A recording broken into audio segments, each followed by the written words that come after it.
बच्चों, मैं आपका फिजिक्स ट्रबल शूटर मयूर शर्मा एक बार फिर आपके सामने। आज का वीडियो का टॉपिक जो है वो है हमारे पास में electric field intensity due to an electric dipole. यानी कि हमारे पास में हमने पढ़ा था कि कोई भी चार्ज अपने चारों तरफ एक इलेक्ट्रिक फील्ड क्रिएट करता है, ठीक है। तो डायपोल भी किसका बना है? चार्ज का, जिसमें एक पॉजिटिव और एक नेगेटिव चार्ज होता है। अब बात आती है कि यहाँ पर एक सिंगल चार्ज ना होकर दो चार्ज हैं, तो वो दो चार्ज जो होते हैं वो किसी भी पॉइंट पर दो इलेक्ट्रिक फील्ड क्रिएट करते हैं। जब दो चार्ज दो इलेक्ट्रिक फील्ड क्रिएट करेंगे किसी भी पॉइंट पर, तो हम उन दोनों इलेक्ट्रिक फील्ड का वेक्टर सम करेंगे। और ऐसा करने के लिए हमें कौन कहता है? Principle of superposition. तो बेसिकली यहाँ पर हम आज जो पढ़ रहे हैं वो कोई नई चीज़ नहीं पढ़ रहे, जो हमने पहले पढ़ रखा है पिछली वीडियो में, principle of superposition of electric field and electric charges. तो हमारे पास में एक से ज़्यादा चार्ज होते हैं या एक से ज़्यादा इलेक्ट्रिक फील्ड होते हैं किसी भी पॉइंट पर, तो हम उनको वेक्टर सम करते हैं और उस पॉइंट पर एक नेट इलेक्ट्रिक फील्ड निकालते हैं।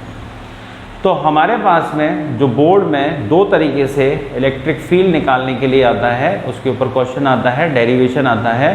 तो पहला हम निकालते हैं इलेक्ट्रिक फील्ड कहाँ पर? एक्सियल पोजीशन पर, या हम इसको एक्सियल पॉइंट कह सकते हैं, या इसका तीसरा नाम होता है एंड ऑन पोजीशन। तो एक्सियल पोजीशन बोलिए, एक्सियल पॉइंट बोलिए, एंड ऑन पोजीशन बोलिए।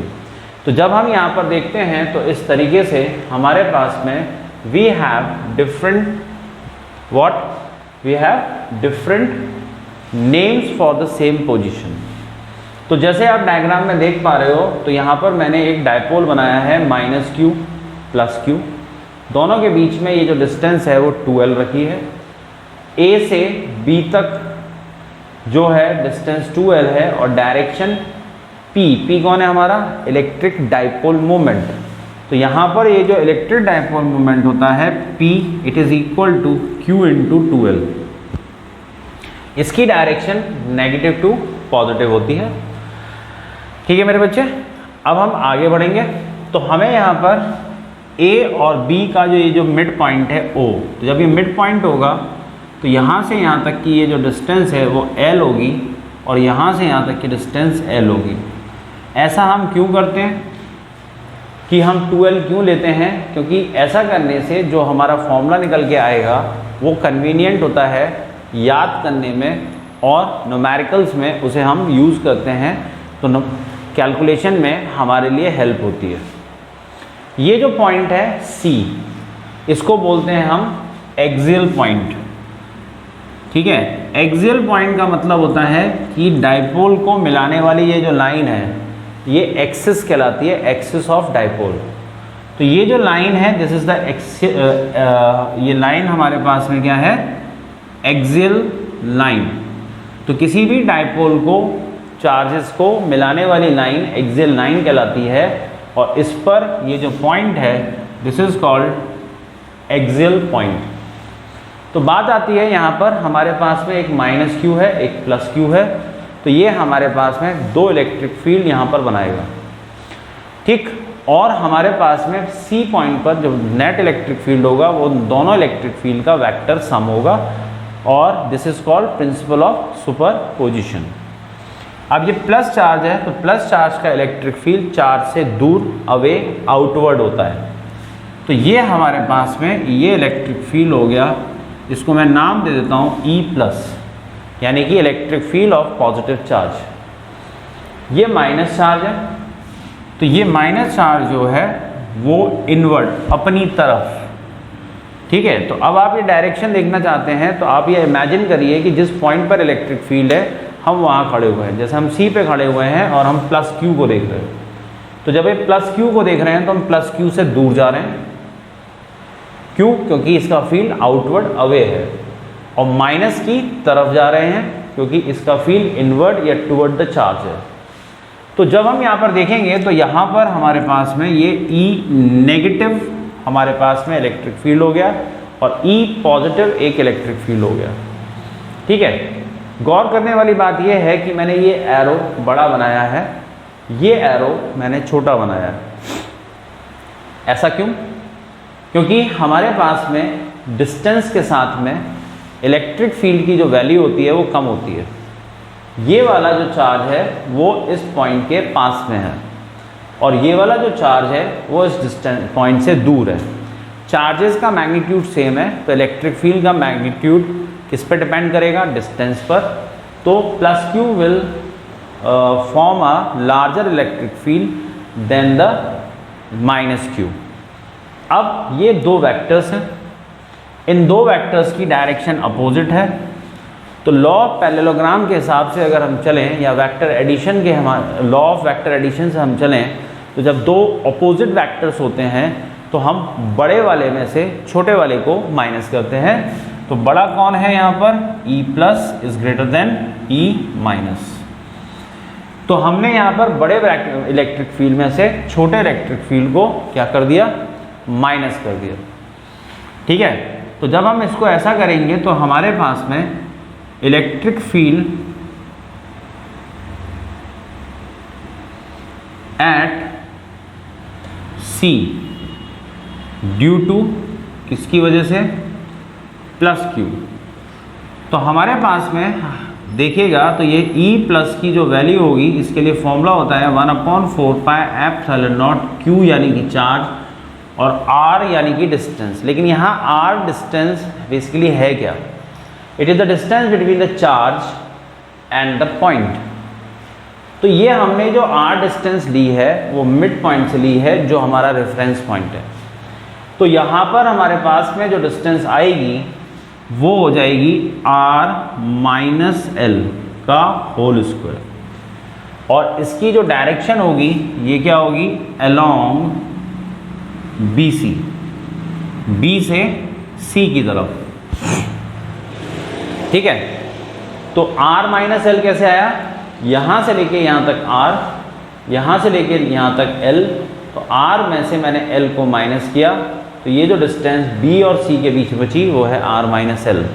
तो V फॉर्मूले के हिसाब से हम यहाँ पर जो डिस्टेंस रखते हैं वो चार्ज और फील्ड पॉइंट के बीच में रखते हैं।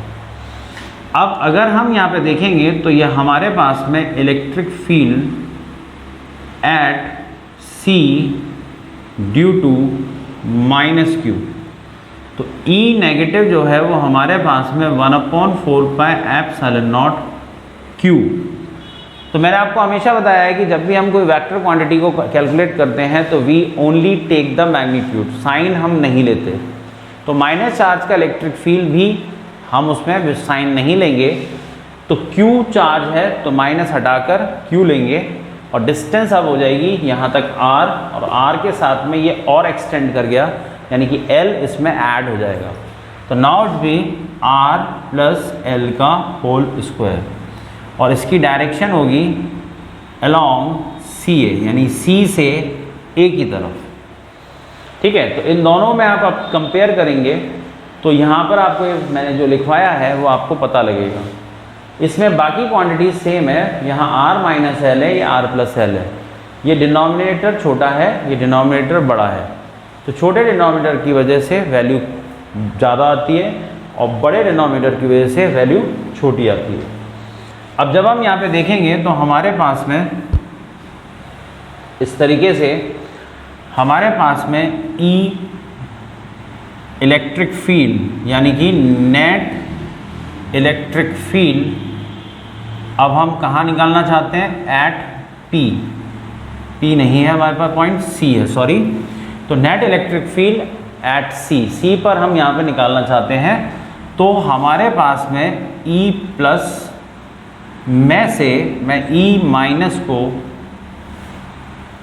सब्ट्रैक्ट कर दूंगा, यानी कि electric field of positive charge में से हमें electric field due to negative charge को सब्ट्रैक्ट करना पड़ेगा। अब इन दोनों वैल्यूज़ को आप कंपेयर करिए। तो जब आप यहाँ पर इसे कंपेयर करेंगे तो यहाँ पर Q/4 pi epsilon nought 1/4 pi epsilon nought Q common आ गया and you will get what? R minus L का whole square minus R plus L का होल स्क्वायर। ठीक है। अभी जब हम यहाँ पे देखेंगे तो ये हमारे पास में q divided by 4 pi epsilon not, इसमें हमने एलसीएम लिया। एलसीएम जब हम यहाँ पे लेंगे तो r माइनस एल का whole square, r plus L का होल स्क्वायर, ये ब्रैकेट कट गया तो ये हमारे पास क्या बचा, r प्लस एल का whole square. r plus L से r plus L cancel out हुआ और r माइनस एल यहाँ पे बचा। ठीक है। अब बच्चों ध्यान से देखिएगा, यहाँ हम कैलकुलेशन करने जा रहे हैं तो इस चीज़ को आप ध्यान रखें। ये फॉर्मूला था हमारे पास में E1, E प्लस और E नेगेटिव था। अब मुझे स्पेस की ज़रूरत है तो मैं इनको हटा रहा हूँ और इसके आगे की कैलकुलेशन यहाँ पे कंटिन्यू कर रहा हूँ।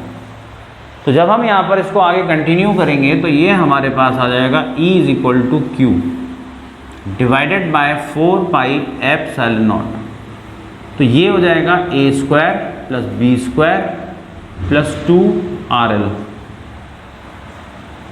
Minus a square plus b square minus 2RL। Divide करेंगे तो a minus b, a plus b, तो a square minus B square का होल स्क्वायर। ये चीज़ क्लियर है। अब हम आगे देखें तो जब हम इस ब्रैकेट को खोलेंगे तो ये माइनस का हो जाएगा, ये माइनस का हो जाएगा और ये प्लस का हो जाएगा। तो ये आर स्क्वायर इस आर स्क्वायर से, ये एल स्क्वायर इस एल स्क्वायर से कैंसिल आउट होगा। माइनस माइनस प्लस, तो ये 2 और 2 मिलकर क्या हो गया 4। और तो ये हमारे पास में आ जाएगी वैल्यू क्या, 2 2 जा 4 RL, R square minus L square का होल स्क्वायर। तो ये a माइनस बी था, a प्लस बी था, A square minus B square का फॉर्मूला लगाकर 2 2 जा 4 हम यहाँ पर, मतलब a square minus B square. अब इस पे भी स्क्वायर है और इस पे भी स्क्वायर है तो यहाँ पर भी स्क्वायर आ जाएगा। तो यहाँ पर ये जो है वो हमारे पास हो गया r माइनस एल स्क्वायर का होल स्क्वायर। अब इसमें जब हम आगे देखेंगे तो ये हो जाएगा q divided by 4 pi epsilon not. 4 को जब हम तोड़ेंगे तो 2RL, तो ये हो जाता है r square minus L square का होल स्क्वायर। तो हमने ये ब्रेक क्यों किया, ऐसा करने से अब मैं इस इक्वेशन को लिख पाऊंगा 1/4 पाई एप्सिलॉन नॉट 2Q। यहाँ पर जब हम देख रहे हैं तो ये हमारे पास हो जाएगा, ये वाला जो एक 2 है इसको मैंने सबसे आगे लिखा, ये वाला Q जो है वो यहाँ हो गया और ये हो गया 2L। ठीक, तो ये 2Q2L हो गया। बचा क्या R, नीचे क्या हो गया R square minus L square का होल स्क्वायर। अभी हम आगे देखें तो जब हम आगे देखेंगे तो हमारे पास में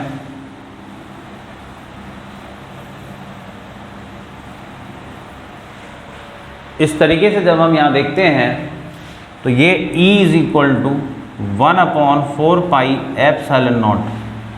ठीक, इसको मैं लिख सकता हूँ 2PR divided by R square minus L square का whole square. Is that clear और नॉट। अब ये हमारे पास में फाइनल एक्सप्रेशन आ गया। यहाँ पर Q into 2L electric dipole moment होता है और ये यहाँ पर, लेकिन जनरली हम ये फॉर्मूला यूज़ नहीं करते। तो जैसे कि मैंने आपको बताया था पहले लास्ट वीडियो में कि इलेक्ट्रिक डायपोल जो होता है वो छोटा होता है, it is a very small, it is the molecular size.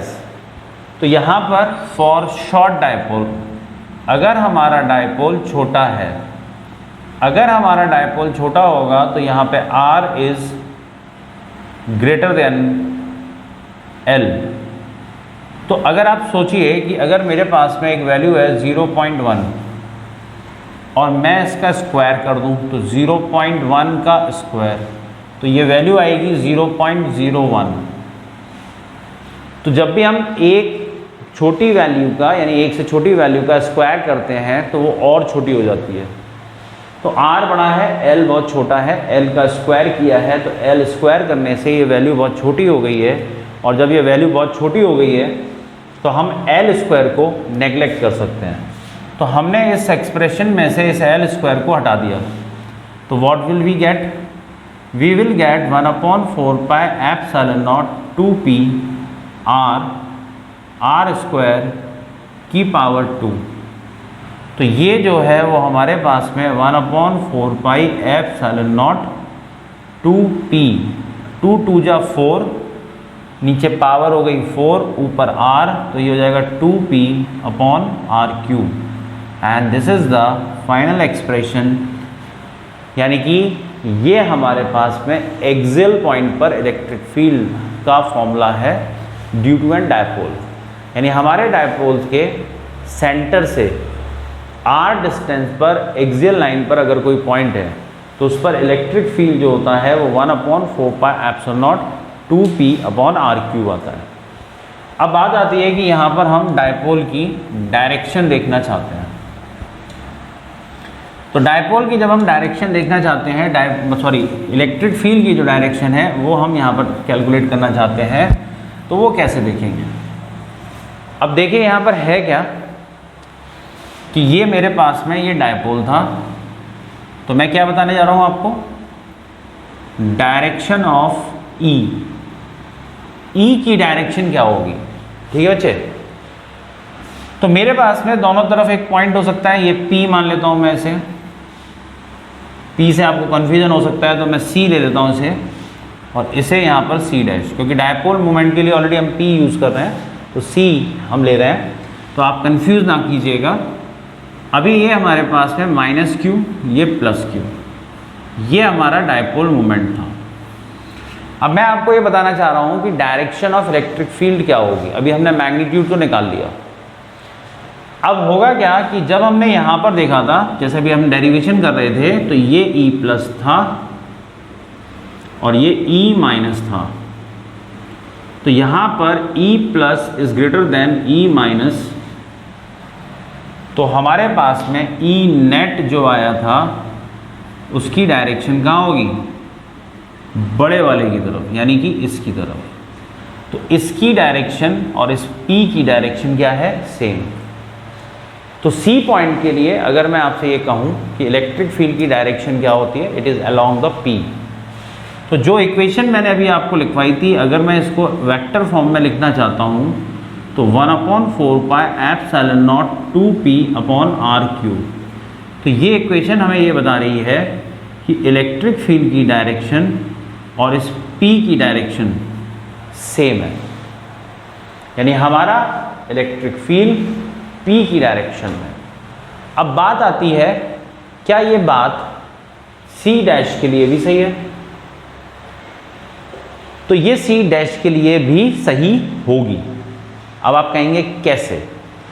तो बेटा जी यहाँ पे आप देखें कि जब ये C डैश -q के पास में आ गया, तो C डैश जब -q के पास में आ गया तो हमारे पास में इस तरीके से -q का फील्ड माइनस की तरफ, मैंने आपको फील्ड देखना सिखाया था। आप इमेजिन करिए कि आप C डैश पे खड़े हैं, आपके सामने माइनस है, you have to move toward the minus charge, आपको आगे बढ़ना है, तो हमारा ये इलेक्ट्रिक फील्ड हो गया, और प्लस से हमें दूर हटना है। तो ये वाला जो इलेक्ट्रिक फील्ड है वो E- है, और ये वाला जो फील्ड है वो E+ है। अब गौर करने वाली बात ये है कि मैंने यहाँ E+ का एरो बड़ा बनाया है और यहाँ पे E- का एरो मैंने यहाँ पे बड़ा बनाया है। क्यों? क्योंकि यहाँ पर -q अब C डैश के नियर बाय है, यानी कि ये पास में आ गया और ये वाला चार्ज दूर चला गया, तो ये वाला इलेक्ट्रिक फील्ड बड़ा हो गया, ये इलेक्ट्रिक फील्ड छोटा हो गया। अब आप इसमें से जब इसको माइनस करेंगे तो रिजल्ट यही आएगा, और डायरेक्शन जैसे कि मैंने आपको बताया कि अब E- is greater than E+, तो डायरेक्शन किसकी तरफ होगी? E नेगेटिव की तरफ, यानी कि नेट इलेक्ट्रिक फील्ड हमारा अगेन किसकी तरफ आया? P की तरफ। तो बात यहाँ पर ये निकल के आई कि हम डायपोल के लेफ्ट साइड पे लें या राइट साइड पे लें, एक्सिस पे कहीं पर भी हम कोई भी पॉइंट लेते हैं तो जो डायपोल मोमेंट इलेक्ट्रिक फील्ड जो होता है उसका फॉर्मूला होता है 1/4 pi epsilon naught 2p upon r³। और डायरेक्शन जो होती है वो लेफ़्ट या राइट दोनों साइड में it is along the P, यानी हमारे इलेक्ट्रिक फील्ड की जो डायरेक्शन है वो पी की डायरेक्शन के साथ में होती है। Is that clear? अब आता है हमारे पास में केस सेकंड। केस सेकंड के अंदर हमारे पास में अब हम बात करेंगे किसकी? इक्वेटोरियल पोजीशन की। तो ये जो आप देख रहे थे अभी, ये हमारे पास में था एक्सियल पोजीशन। ये बोर्ड में बहुत फ्रीक्वेंटली डेरिवेशन आता है, इसके ऊपर छोटे छोटे क्वेश्चंस भी आते हैं, जैसे मैंने बताया अभी डायरेक्शन के ऊपर, तो ये भी पूछी जाती है। अब हमारे पास में यहाँ पर जो हमारे पास सेकंड है वो है इक्वेटोरियल पोजीशन। इक्वेटोरियल पोजीशन, इसको हम इक्वेटोरियल पॉइंट या इक्वेटोरियल लाइन बोल सकते हैं, और इसका एक और नाम होता है जिसे बोलते हैं हम ब्रॉड साइड पोजीशन। ठीक मेरे बच्चों? तो ये हमारे पास में हम ये अब दूसरे केस को स्टडी करने जा रहे हैं। अब पहले ये समझना होगा कि ब्रॉड साइड पोजीशन क्या होती है। जैसे हमारे पास में यहाँ पर ये माइनस क्यू है, ये प्लस क्यू है, ये इसका परपेंडिकुलर बाइसेक्टर है। तो ये परपेंडिकुलर बाइसेक्टर हमने यहाँ पे लिया, ठीक। तो ये जो पॉइंट यहाँ पे आएगा, दिस इज व्हाट पी या सी, जो भी आप नाम देना चाहते हैं, ये इक्वेटोरियल पॉइंट है and this is called equatorial line. तो एक्सियल लाइन कौन सी होती है? दोनों चार्जेस को मिलाने वाली। और इक्वेटोरियल लाइन कौन सी होती है? दोनों चार्जेस के बीच में परपेंडिकुलर बाइसेक्टर। अब यहाँ पर भी हमारे पास में दो चार्ज और दो इलेक्ट्रिक फील्ड होंगे। तो जैसे कि मैं आपको बता चुका हूँ कि प्लस का जो इलेक्ट्रिक फील्ड होता है, तो प्लस का इलेक्ट्रिक फील्ड कहाँ होगा? Away from the charge. Minus का इलेक्ट्रिक फील्ड कहाँ होगा? Toward the charge. ठीक है। अब ये हमारे पास में दो इलेक्ट्रिक फील्ड आ गए। पहला हमारे पास में यहाँ पर ये जो इलेक्ट्रिक फील्ड आया है इट इज़ ई प्लस, और ये वाला जो इलेक्ट्रिक फील्ड आया है ये ई माइनस। इसके अंदर ये एंगल थीटा होगा, ये एंगल थीटा होगा, ये डिस्टेंस आर होगी, ये एल, ये एल। क्यों? माइनस क्यू और प्लस क्यू के बीच में 2L होती है। जैसे हमने पिछली बार ली थी, यहाँ पर भी 2L होगी, तो आधा आधा करेंगे यानी हाफ हाफ करेंगे, तो ये मिड पॉइंट होगा, तो L और L होगी। और ये P की जो डायरेक्शन है वो माइनस क्यू से प्लस क्यू, और इस P की जो वैल्यू होती है वो Q इंटू 2L होती है।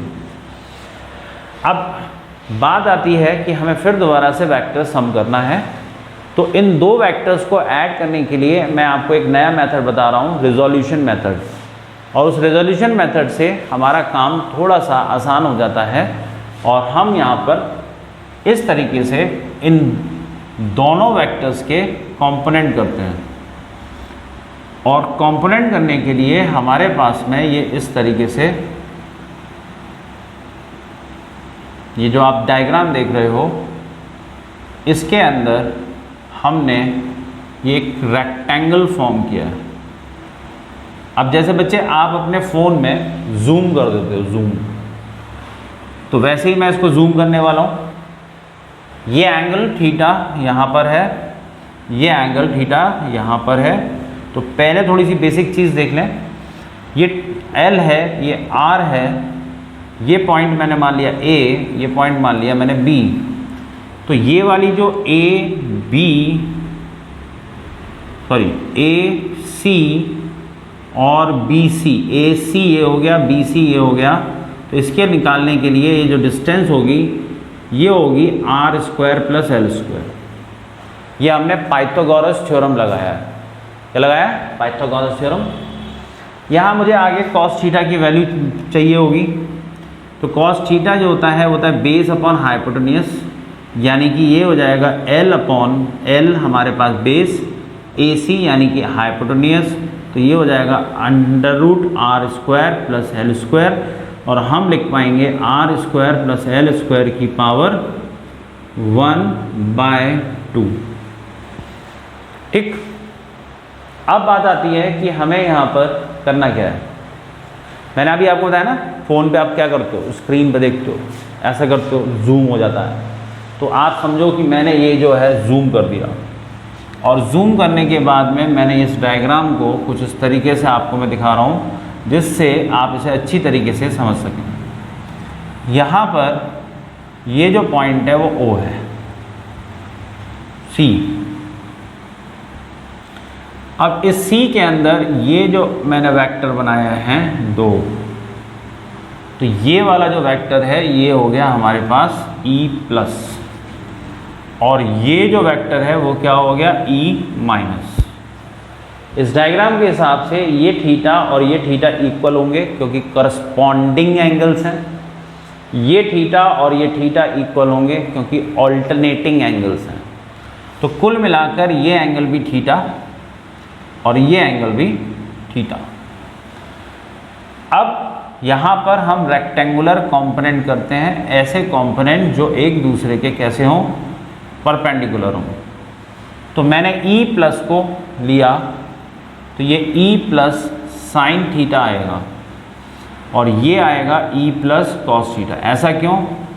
इसको याद रखने का तरीका एक सिंपल से आप याद कर सकते हैं, जिस तरफ थीटा उस तरफ कॉस थीटा। अभी मेरा थीटा इस वाली एक्सिस यानी कि हॉरिजॉन्टल लाइन या एक्स एक्सिस के साथ में है, तो ये E+ कॉस थीटा और ये E+ साइन थीटा होगा। ऐसे ही हम इसको क्या कर सकते हैं, कंपोनेंट कर सकते हैं। तो ये हमारे पास में आ जाएगा E- कॉस थीटा और ये E- साइन थीटा। तो अब आप क्या देख रहे हो कि यहाँ पर ये दोनों वेक्टर अपोजिट हो गए, ये दोनों वेक्टर सेम डायरेक्शन में हो गए। तो यहाँ पर हमारे पास में हम इनको ऐड कर सकते हैं। ये कौन कहता है, लॉ ऑफ पैरेललोग्राम। उससे हमने रिजल्ट निकाला था कि अगर दो वेक्टर सेम डायरेक्शन में हैं तो उनको ऐड कर देंगे, और ये जो अपोजिट वेक्टर हैं इनको हम सब्ट्रैक्ट करेंगे। ये दोनों वेक्टर इक्वल हैं, अपोजिट हैं, तो ये एक दूसरे को कैंसिल आउट करेंगे। पहले हम देखते हैं इक्वल कैसे हैं। यहाँ पर E+ E- दोनों का जो मैग्नीट्यूड होगा, ठीक है, वो सेम होगा। कैसे?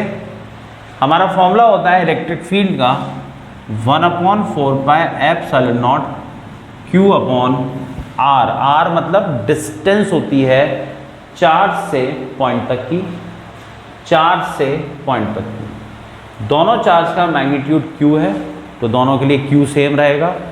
डिस्टेंस r√r² + l² है, तो डिस्टेंस भी सेम रहेगा।